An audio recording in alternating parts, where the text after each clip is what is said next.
Hi, boys and girls. Today we are going to read one of my favorite books from my storybook collection called Munchworks 3, and the author's name is Robert Munsch. So the book that we chose to read today is called Angela's Airplane, and it's written by Robert Munsch and it's illustrated by Michael Marchenko. It's one of our favorite books that we read at our house, so I have Lily reading and William's going to help with the pages. Okay, here we go. Angela's Airplane by Robert Munsch.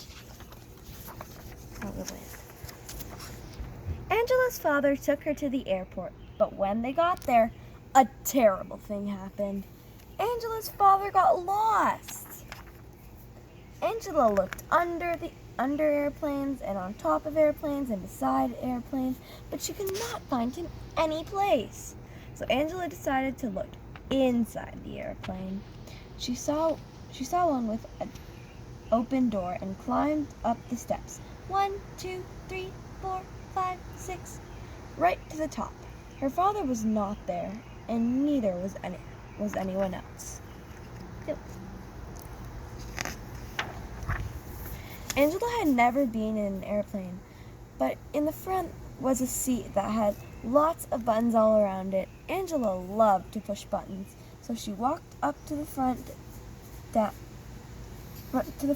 sat down in the seat, and said to herself, "It's okay if I push just one button. Don't you think it's okay if I just push one button?" "Oh, yes. Then she slowly pressed the bright red button. Right away, the door closed. Angela said, "It's okay if I push just one more button. Do you think it's okay if I just push one more button?"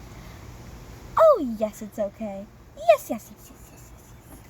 Slowly, she pushed the yellow button. Right away, the lights came on. Angela said, "It's okay if I just push one more button. Don't you think it's okay if I just push one more button?" "Oh, yes. She pushed the green button. Right away, the motor came on. Vroom, vroom, vroom, vroom, vroom. Angela said, "Yikes," and pushed all the buttons at once. The airplane took off and went right into the air. When Angela looked out the window, she saw that she was very high in the sky. She didn't know how to get down. The only thing to do was to push one more button. So she slowly pushed the black button. It was the radio button. A voice came on the radio and said, "Bring back that airplane, you thief! You thief, you!" Angela said, "My name is Angela. I'm 5 years old and I don't know how to fly planes." "Oh dear," said the voice. "What a mess. Listen carefully, Angela. Take the steering wheel and turn it to the left."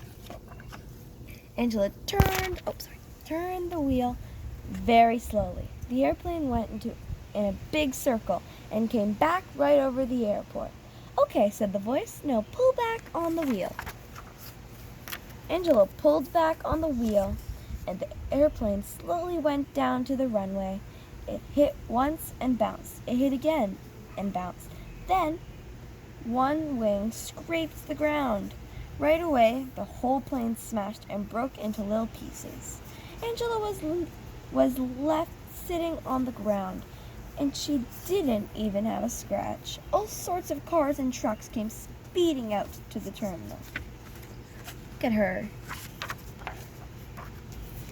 There were police cars, ambulances, fire trucks, and buses, and all sorts of people came running.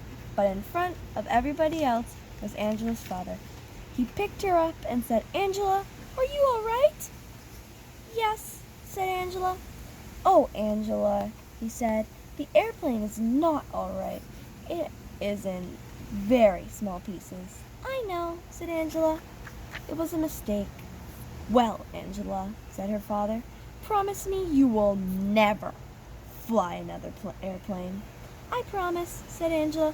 "Are you sure?" said the father. Angela said very loudly, "I promise, I promise, I promise." Angela didn't fly an airplane for a very long time. But when she grew up, she didn't become a doctor. She didn't become a truck driver. She didn't become a secretary, and she didn't become a nurse. She became an airplane pilot. The end. Bye.